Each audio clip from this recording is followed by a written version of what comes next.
ตากนต้องเอาគ្នាសុខសប្បាយទេកូនចាកូនទាំងអស់គ្នាសុខសប្បាយចាតើកូនបានធ្វើអនាម័យលាងដៃនិងសាប៊ូអាល់កុលចែលទាំងអស់គ្នាណាកូនចាល្អធ្វើអនាម័យជាប្រចាំដើម្បីជៀសផុតពីជំងឺ COVID-19 ចាល្អចាបើកូនបានធ្វើអនាម័យសម្អាតដៃរួចហើយឥឡូវកូន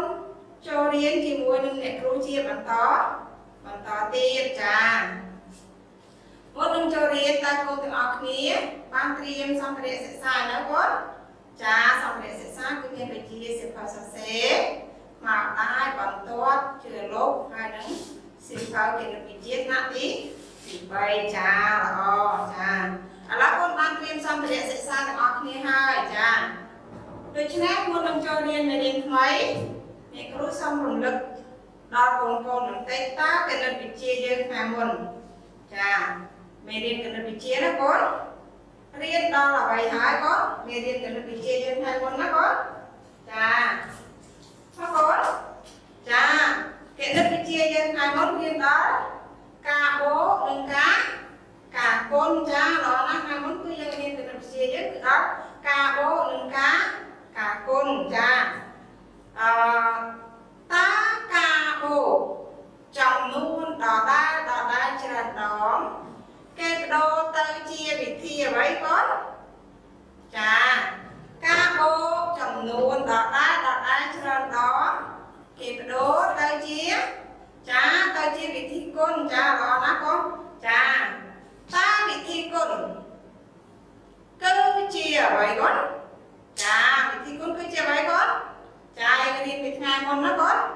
ចាល្អវិធីគុណគឺជាការបូកចំនួនដដែលច្រើនដងចាល្អណាស់ណាដូច្នេះកូនចាំមេរៀនអ្នកគ្រូកាលពីថ្ងៃមុនបានល្អណាស់ចាថ្ងៃនេះអ្នកគ្រូនឹងលើកយកមេរៀនថ្មីមកបង្រៀនកូនបន្តទៀតណាកូន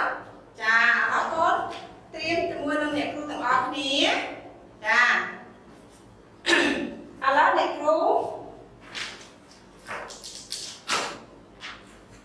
សូមកូនស្រាប់អ្នកគ្រូទាំងអស់គ្នាណាចាមុននឹងចូលមេរៀនថ្មីសូមអ្នកកូនស្រាប់អ្នកគ្រូនឹងលើកឧទាហរណ៍ឲ្យកូនស្ដាប់ទាំងអស់គ្នាចាអ្នកគ្រូឧទាហរណ៍កូនស្ដាប់ណាអ្នកគ្រូមានស្វាយ3ចុងកោងណាកូន3ចុងកោងចាក្នុងមួយចុងកោងមាន5ផ្លែចាក្នុងមួយចុងកោងមាន5ផ្លែតើអ្នកគ្រូមានស្វាយទាំងអស់ប៉ុន្មានផ្លែកូនចាមកកូនសាកទឹកមើលស្វាយអ្នកគ្រូវិញគឺមាន3ចុងកោងចាក្នុងមួយចុងកោងគឺមាន5ផ្លែចាតើអ្នកគ្រូមានស្វាយទាំងអស់ប៉ុន្មានកូនចាល្អគឺអ្នកគ្រូមានស្វាយទាំងអស់គឺ15ផ្លែចាល្អចាថ្មីបានឃើញ15ផ្លែកូនចាគឺយក3គុណនឹង5ស្មើនឹង15ចាល្អណាស់ចា3 5ដង15ចាល្អគឺឃើញត្រូវទាំងអស់គ្នាណាចាឥឡូវគុណមកបន្តទៀតតើតួគុណយើងនីមួយមានលេខប៉ុន្មានផ្ទាល់កូនចាឥឡូវគុណមើលចាល្អតួគុណនីមួយគឺមានលេខមួយខ្ទង់ចាល្អណាស់ដូច្នេះថ្ងៃនេះអ្នកគ្រូនឹងបង្រៀនមេរៀនថ្មីដល់កូនគឺការគុណដែលតួនីមួយមានលេខមួយខ្ទង់ចាឥឡូវគុណថាដល់គ្នាមកណាកូនចាការគុណដែលតួនីមួយចាមានលេខមួយខ្ទង់ចាដូច្នេះថ្ងៃនេះអ្នកគ្រូនឹងលើកយកការគុណនឹង6មកបង្រៀនកូនទាំងអស់គ្នាណាកូនចាឥឡូវកូនមើលការពីថ្ងៃមុនអ្នកគ្រូមានរ រូបភាពជាច្រើនយកមកបង្ហាញកូនចាដូច្នេះតាមថ្ងៃនេះអ្នកគ្រូមានអ្វីយកមកបង្ហាញកូនទៀតណាកូនចាកូនចង់ឃើញទេកូនចាឥឡូវកូនមើលមនុស្សទាំងអស់គ្នាបើកូនចង់ឃើញតើអ្នកគ្រូនឹងមានអ្វីមកបង្ហាញកូនទៀតណាកូនចាឥឡូវកូនមើលមនុស្សទាំងអស់គ្នាចាតើនេះជារូបអ្វីកូនណាកូនមើលចាល្អណាស់គឺផ្លែចេកចាល្អចាផ្លែចេកអ្នកគ្រូមានប៉ុន្មានស្និតកូនចាល្អចេកអ្នកគ្រូគឺមានមួយស្និតចាដូច្នេះតើមួយស្និតនេះមានប៉ុន្មានផ្លែកូនចាឥឡូវកូនរកជាមួយនឹងអ្នកគ្រូទាំងអស់គ្នាណាកូនចាឥឡូវកូនមើលមកហើយចាំរកចូលរួមរកជាមួយនឹងអ្នកគ្រូទាំងអស់គ្នាណាកូន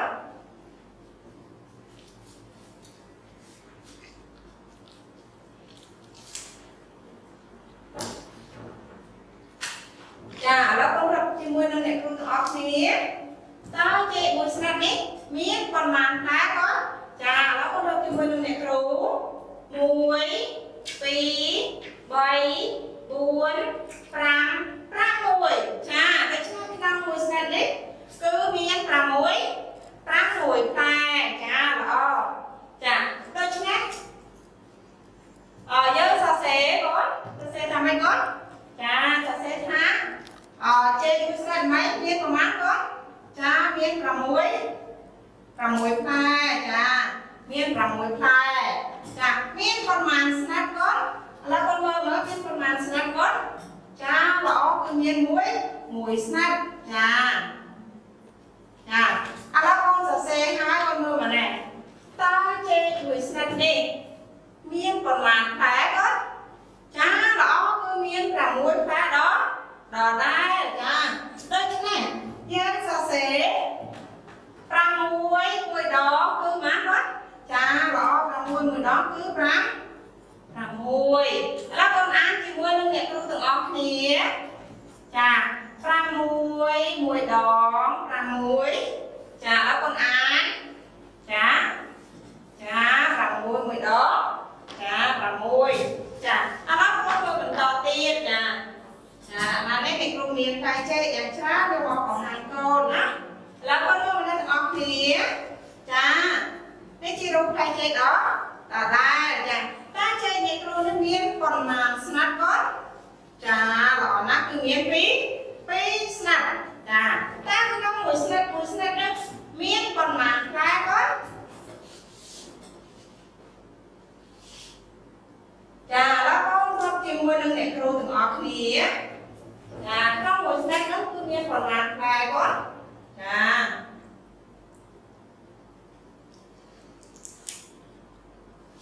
ឥឡូវកូនចូលរួមរកជាមួយនឹងអ្នកគ្រូមកចា2ស្និតដូច្នេះក្នុងមួយស្និតមានប៉ុន្មានកូនរកជាមួយអ្នកគ្រូ1 2 3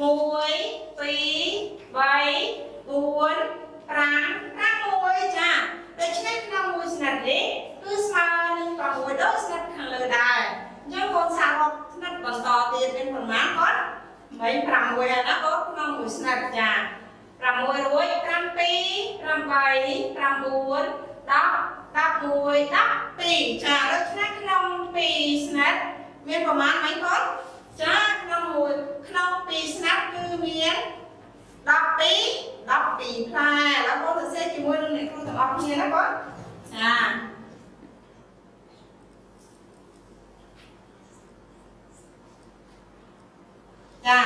6ចាចេកក្នុងមួយស្និតគឺមាន6ផ្លែមិញមានប្រមាណស្និតកូនចាគឺមាន2ស្និតចាស្មើនឹងប្រមាណកូនចាល្អណាស់គឺស្មើនឹង12ផ្លែណាកូនចាល្អចាឥឡូវកូនមើលបន្តទៀតចាឥឡូវកូនមើលបន្តទៀតកូនមើលមនុស្សទាំងអស់គ្នាណាកូនចាឥឡូវអ្នកគ្រូមានប្រមាណស្និតកូនចា1 2 3ចាដូច្នេះអ្នកគ្រូមានផ្លែចេកចំនួន3ស្និតចា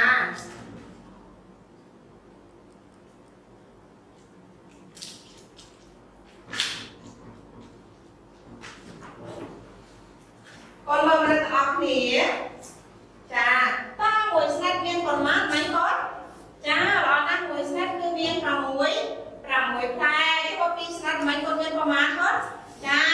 12ផ្លែចាដូច្នេះក្នុងជេមួយស្និតនេះគឺមាន6ដូចគ្នាណាកូនព្រោះស្និតហ្នឹងគឺប៉ុនគ្នាចាដូច្នេះកូនសរសេរជាមួយនឹងអ្នកគ្រូទាំងអស់គ្នាចា6ប្រមាណស្និតមិនកូនចា3ស្និតដូច្នេះយើងគុណនឹងម៉ាកូននឹង3ចាអរគុណប្រមាណកូនសាកគិតមើលកូនចា6 3ដងចាល្អណាស់6 3ដងគឺស្មើនឹង15 3ឥឡូវកូនអានជាមួយនឹងអ្នកគ្រូទាំងអស់គ្នាចា6 3ដង15 3ចាแล้วកូនអានចាល្អណាស់6 3ដង15 3ចាឥឡូវកូនមកបន្តទៀតចាអ្នកគ្រូមានជេច្រើនទៀតណាកូនចាឥឡូវកូនមកទាំងអស់គ្នាចាប្រមាណស្និតកូនជេនេះប្រមាណស្និតកូនចា1 2 3 4ចាល្អជេអ្នកគ្រូគឺមាន4ស្និតណាកូនចាតើ4ស្និតនេះមានប្រមាណផ្លែកូនចាឥឡូវកូនសាកគិតមកកូន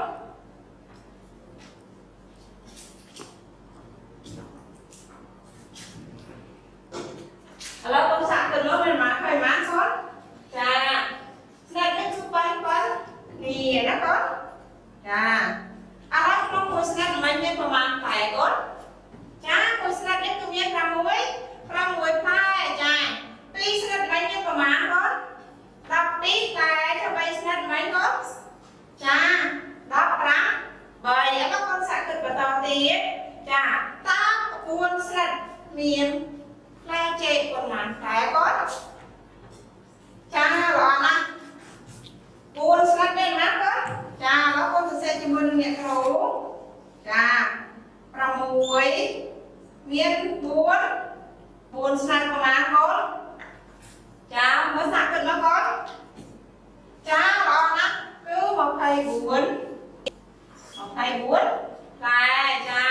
ឥឡូវកូនអានជាមួយនឹងអ្នកគ្រូទាំងអស់គ្នាចា6 4ដង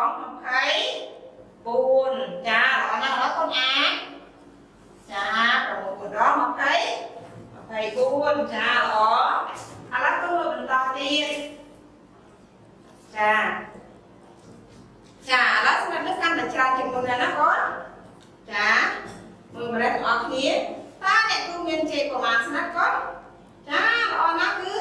5ស្និតចា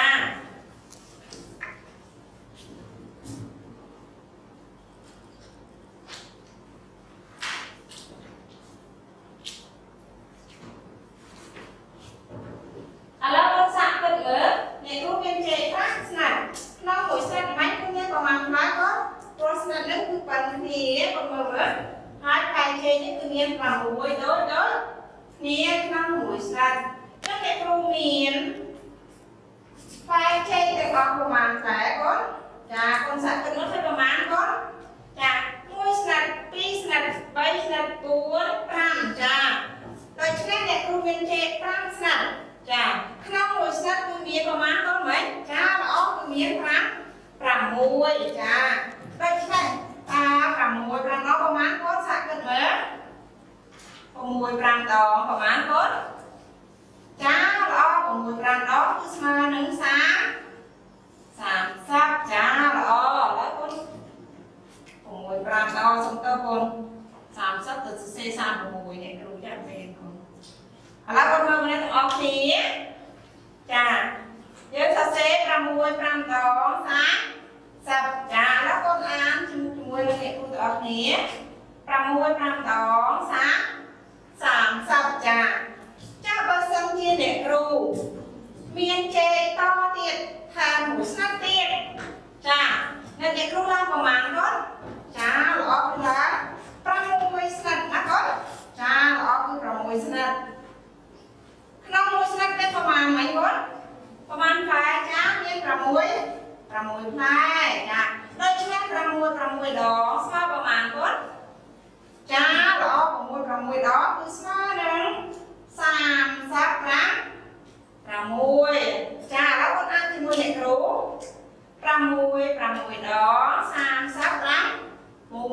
đó con án chà đó nè là con tao tiền đó con chê như đó đây mấy theo một xe thay đó con chà đây xe pramui đòn là này cũng thay tao tiền đó con chà ở đây để xa chê cho nó ra là ai lấy pramui đòn của mà con mà con sạc được nữa pramui đó của mà con sạc dương một snap lên của mua đó ra còn con snap hỏi chắc nên của mà con cha sang của mua còn con đó cha đó cứ sai sắp đi cha còn nè cha đó con ăn thì mua được nghệ rú pram pi đó sai sắp đi cha đó con ăn cha còn nè cha ăn đó con to tiền đó con cho bạn này không thay thì lời mũi snap tiền chà nhưng con nó làm bảy snap đó con chà là nó làm bảy snap nhưng sao xâyยังไม่con chà là nhưng sao xây làm mũi con nấm làm bảy chà là làm mũi làm bảy đó là nó làm bảy snap đấy con sản xuất được nữa con chà là nó công ăn này con chà pramui đó sang pramui sampai đó sai pi pramui bay đó má hết cha sai lắm bay đó là sai lắm bay đó con ăn chỉ mùi đừng nghe rú pramui bay đó sai sắp lắm bay cha đó con ăn cha đó nè cha đó con thả mưa to tiết chơi đi kêu đã đá để kêu theo mình to tiết làm đó pramui sắp đã đá đó con ở trong tốt làm đó pramui sắp ta khai mà màn con chà làm buôn snap cứ dương sò xếp làm muối con đó làm buồn đó con chà làm buồn đó có màn con sạch được nữa con chà đó là làm buồn đó ha sắp buồn chà dương sò xếp ha sắp buồn là lắm con ăn thì buồn đừng để thu thằng ốc nhé làm buồn đó ha sắp buồn chà đó cho bạn này cũng như đó là hốt tự đó đắp snap nó hốt đắp snap chà pramui nên ta xem mấy ta con chà nhưng ta xem pramui con đâu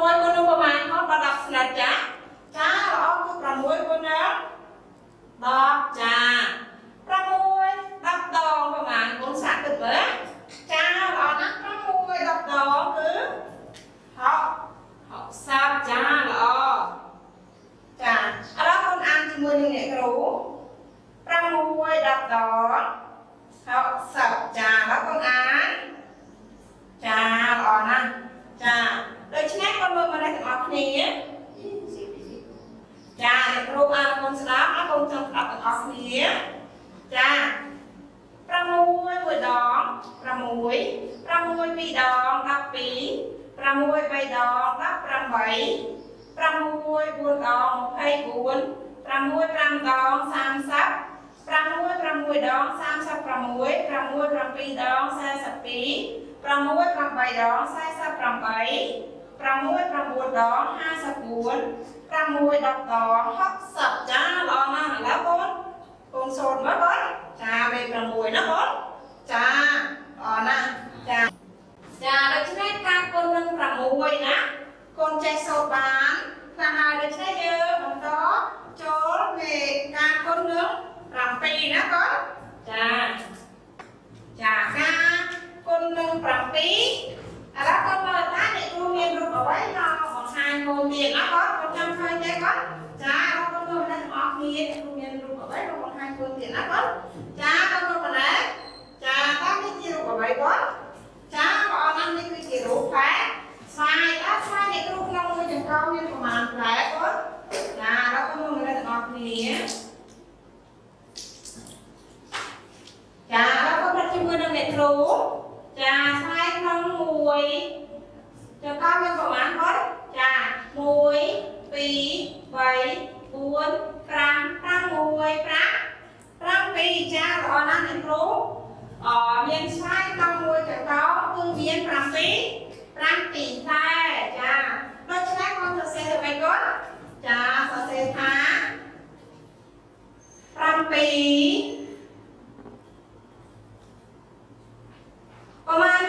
มาณจังกองก็7นะแล้วคนมาใช้ในครูมือจังกองนี่คือเมียน7จ้าโดยเฉพาะtrongมือจังกองเมียน7nhớ sao xe 7 mùi đỏ mà màu má hếtจ้า7 mùi đỏ sao màu máจ้าsao nhớ má 7นะhếtจ้าแล้วคนอ่านจ้าตอนนี้ครูอ่านซะนะก่อน7 mùi đỏ 7จ้าหรอแล้วคนอ่านก็ว่าจ้าหรอนะแล้วคนมาต่อเตียนถ้าเด็กครูเรียนสายมันแทบมีงานของโกนะกันนั่นเป็นไปเชิญชรานะครับจ้าแล้วคนมาในเมียนก่อนม้านจังเก่าจ้าเมียนปีจังเก่าไม่จังเก่าไม่มากไหมครับจ้าหรอครูจังเก่านั่นคือเมียนmắc đó cha miên 7 พลายจ้ารอนะขนมมือจังก้าวmiên 7 พลายได้ใช้ยังเสร็จทำไมจ๊ะครับจ้ารอพี่ยังเสร็จ7ประมาณจังก้าวก็จ้าปีจังก้าวคนหนึ่งปีจ้า7 ปีดองประมาณก็จ้ารอนะคุณน้องดอกบุญจ้ารอจ้าอะไรตาเตี้ยมือจังก้าวมือเมียน7 ปีอันนี้ก็7 มือจังก้าวนี่เมียน7 ปีด้วยเนี่ยเด็กกลุ่มจองมาสมาเนี่ยอะไรอยู่อย่างโตนะครับจ้าอะไรคนมาเป็นตาเตี้ยนะจ้าตรงนี้มาดองเนี่ยประมาณจังก้าวก็สมัยนี้จ้ารอนะคือเมียนใบจังก้าวน้องมือจังก้าวไม่มาครับเมียนมาก่อนจ้ารอน้องมือจังก้าวคือเมียน5 มวยเอาตรงต้นเมียน7 ปีพลายจ้ะจะก้าวนี้พลายเป็นยังโตจริงๆแบบนี้นะก่อนปันท้ายเมียนก่อนหนาแล้วก็เหมือนมวยปีใบบุญข้างมวย5 ปีจ้าหรอสมัยนี้คือเมียนมวยจังก้าวนี่คือ7 ปีเด้อนี่จ้าโดยใช่สมัยนี้คือเมียนประมาณจังก้าวก่อนจ้าหรอเมียนใบจ้ะก้าวโดยใช่เรามวยจังก้าวเมียนนะ7 ปียังจะใช้ทำไมก่อนจ้ายังสอบเสร็จ7 ปีใบดองมาเรื่องประมาณก่อนจ้าบอก7 ปีใบดองคือmột thầy mùi nó có trà rồi anh nói con mơ tao tiền trà nó con mơ mà nó tao tiền trà thì con biết con ăn cho con sao nó có trà đó nó cứ uống trà trồng câu nó có trà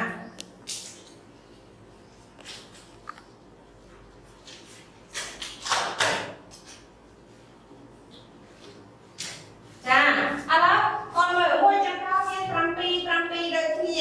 จังmua cho con nha má con anh ấy tôi biết mình nói về miền 7 ปีđây đó con cha về miền tôi biết không được tầm lúc dương đây đó con cha đây chính là 7 ปีbuôn đòn dương sờ sề 7 ปีbuôn đòn mà đừng có mà con cha là con sạch được đó con 7 ปี bây đó có phải mua cho 7 ปี buôn đòn mà con cha lo một thầy lắm làm bơi cha là con á cha sao để con á nào ăn mua để cái ăn mua để cái đó cha 7 ปี buôn đò một thầy lắm làm bơi cha lo nè bắt con mơ mà to tiền nó con cha phải lấy trà nó bốn xoài bố nó thành nàyจ้าแล้วก็เริ่มมาในตลอดนี้จ้าเนี่ยประมาณจังเก่าก่อนจ้าตอนนั้นคุณเรียนนะก่อนจ้าพนักจ้าจังเก่าแต่คนตั้งค่าขนมมือจังเก่าเนี่ยประมาณแต่ก่อนจ้าหรอขนมมือจังเก่าคือเมียน7 ปีพลายจ้าโดยที่นักเรียน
7 ដង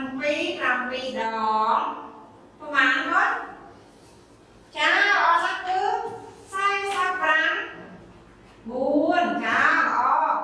ហើយឆ្លាតណាស់កូនតិចមេរៀនទៅទៀតអត់ល្អចាយើងអានថាម៉េចគាត់ចាអានជាមួយអ្នកគ្រូ7 ដង45 4ចាល្អចាំបើអ្នកគ្រូថែមមួយចង្កោមទៀតចា7នេះឡើងប្រមាណចង្កោមហើយគាត់ចាល្អដល់8ចង្កោមស្មើប្រមាណគាត់ចាអ្នកគ្រូឡើងប្រមាណហើយកូន7 8 ដងចាល្អណាស់ស្មើដល់55 6ចាល្អឥឡូវតទៀតកូនអ្នកគ្រូថែម41ចង្កោមទៀតរហូតដល់9ចង្កោមស្មើប្រមាណកូនសាក់ទឹកលើ7ពីតិចកូនសេរី7 9ដងប្រមាណកូនមកកូនសាក់ទឹកលើចាល្អគឺស្មើនឹង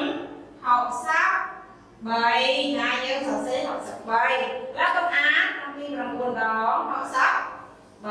ចាឥឡូវកូនតទៀតចាំបានអ្នកគ្រូមានស្វ័យរហូតដល់10ចង្កោមយើងសរសេរមិនកូនចាល្អយើងសរសេរ7គុណនឹង10ចា7 10ប្រមាណកូនចាគឺស្មើនឹង70ចាល្អណាស់ដូច្នេះ7 10 ដង70ចាឥឡូវលេខ7នេះកូនយល់ទេកូនចាល្អដូច្នេះថ្ងៃនេះយើងរៀនអំពីការគុណនឹង6និងការគុណនឹង7ចាឥឡូវកូនចេះសូត្រទាំងអស់គ្នាហើយទាំងមេ6ទាំងមេ7កូនសាកសូត្រមេ7ទៅមើលកូនចាល្អមេ6កូនចាំណាហើយកូនចាល្អកូនចាំបានល្អណាស់ណាឥឡូវកូនយកក្តារឈ្នួលមកធ្វើលំហាត់ទាំងអស់គ្នាណាកូនចាឥឡូវកូនយកក្តារឈ្នួលមកធ្វើលំហាត់ជាមួយនឹងអ្នកគ្រូទាំងអស់គ្នាចា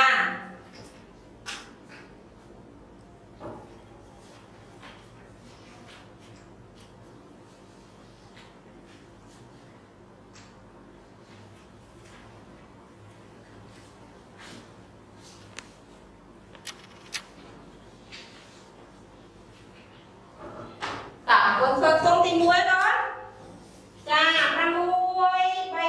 ធ្វើប្រមាណកូនចាល្អណាស់6 3 ដងគឺ15 3ចាល្អឥឡូវកូនធ្វើខ្ទង់ទី2ធ្វើខ្ទង់ទី2បន្តទៀតកូនចាធ្វើប្រមាណកូនចា6 5 ដង30ចាល្អចាឥឡូវកូនមើលមែន7វិញម្ដង7 ដងแล้วcon vừa mới phảiประมาณđóចា7 ដងគឺ40 45 9ចាល្អអាឡូវតូននេះកូនយល់ទេតា7ប៉ុន្មានដងទៅ14ឥឡូវកូនសាកគិតមកអូនចាឥឡូវកូនធ្វើកូនត្រង់គេប្រអស់មកអូនប្រមាណដងអូនចាល្អណាស់គឺ2 ដងណាចានឹងគេឲ្យយើងបំពេញកន្លែងចន្លោះនេះណាបង7 2 ដងស្មើនឹង14ចាល្អដូច្នេះថ្ងៃនេះយើងរៀនវិធីកូនយកសិក្ខាបទមេរៀនតាមអ្នកគ្រូណាបងចាឥឡូវកូនធ្វើលំហាត់មិញកូនត្រូវទាំងអស់គ្នាហើយណាកូនយល់ហើយមេ6មេ7ដូច្នេះពេលតែទេកូនសូត្រមេលេខមេ6និងមេ7ហ្នឹងឲ្យចាំទាំងអស់គ្នាណាកូនចាដូច្នេះមេរៀនយើងចប់ហើយណាកូនប៉ុន្តែអ្នកគ្រូមានកិច្ចការទៀតឲ្យកូនធ្វើណាកូនចាកូនគាត់កិច្ចការកូនគាត់មេរៀនទៅហើយកូនមើលមកកិច្ចការទៀតទាំងអស់គ្នាណាកូនចាឥឡូវយើងមើលកិច្ចការទៀតចាតារាងនៃកូនចូលបំពេញផលកូនក្នុងប្រអប់ណាកូនចាមិនមេ6មេ7ចាយើងរៀនរួចហើយតើអ្នកគ្រូធ្វើឲ្យកូនសូត្រដល់ទៀតមេលេខពីមេ2រហូតដល់មេ9ចាแล้วก็មើលអង្គកត់នេះទាំងអស់គ្នាកូន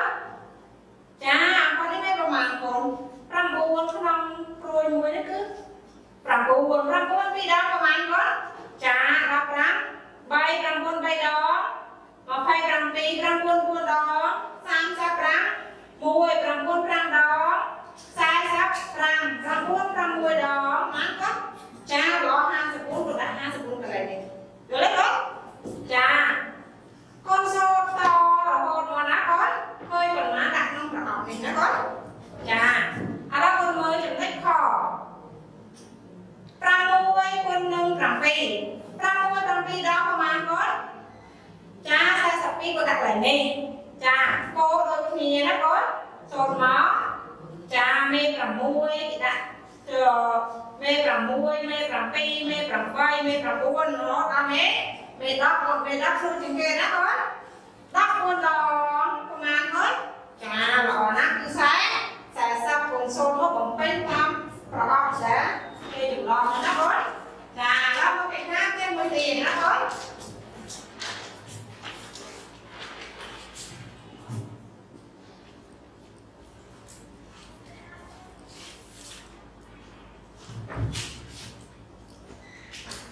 ចាแล้วก็มือจะยัดtiếp thìไปลำหักเหล็กไปก่อนcho vòng tay cầm luôn không rõนะก่อนจ้าcó con mùi conต้องประมาณก่อนจ้าประมาณดองก่อนบ้านชาดับประมาณคนสะสมเหมือนประมวยปีดองนับปีประมวยใบดองจ้าได้แน่นเลยประมวยใบดองหนักเลยนี่นะก่อนประมวยใบดองซาหนึ่งรับนะใบดูหนักเลยเลยนี่นะก่อนอ้อข้อดับคนนึงประมาณซาบางใบก่อนดับใบดองดับปีดองmột thầy chắc con đặt này phi đầu con số đồ cô đặt lại nè cung nước thì ai nhớ vòng quay nó có chà đồ đắp đó con ăn có chà đắp đó cứ muối rồi chà chà đó con đặt lại bấy cho vòng quay cầm luôn không phải đọc là đài nó có răng môi con đừng răng smile đừng răng conประมาณ1คนจ้าเราคือ smile đừng răng con đừng răng មួយត្រឡប់ទៅត្រឡប់មកឃើញដូចគ្នាខដូចគ្នាណាបង3គុណនឹង7 smile នឹង7គុណនឹងចាល្អគុណនឹង3ចាកូនធ្វើមកដូចគ្នាណាចាឥឡូវកូនមើលលំហាត់លេខ4នេះគ្រូដាក់ច្រើនដើម្បីកូនយកទៅធ្វើលំហាត់កម្មតែបានច្រើនជាងមុនចាចុះបំពេញផលគុណក្នុងតារាងគុណមើលតារាងក្នុងដបទី1តួគុណទី1ចូលនេះគឺតួគុណទី1ចាគុណមើលមកនេះទៀតជួរទី2តួគុណទី2ចាខាងក្រោមនេះអីគេខាងក្រោមនេះគេហៅថាផលគុណចាឥឡូវអ្នកគ្រូឧទាហរណ៍គុណមើលមួយ5 10ដងប្រមាណគាត់ចាល្អណាស់គឺ50ចាល្អកូនសូត្រតមក6 9ដងឃើញដាក់មកកន្លែងខាងក្រោមកន្លែងគាត់គុណនោះគាត់ចាល្អសូត្រពីតួទី1មកតួទី2ក៏ត្រូវតួទី2ទៅតួទី1វិញក៏ត្រូវឃើញផលគុណដាក់ខាងក្រោមចាដូច្នេះកូនទៅទៀតនេះកូនកុំភ្លេចសូត្រមេលេខបន្ថែមដើម្បីឲ្យចាំល្អណាកូនចាល្អហើយខំរៀនបន្ថែមទៀតផងណាកូនចាដូច្នេះថ្ងៃនេះការបង្រៀនរបស់អ្នកគ្រូគឺចប់ចាអ្នកគ្រូជម្រាបគុំស្អាតជានិញ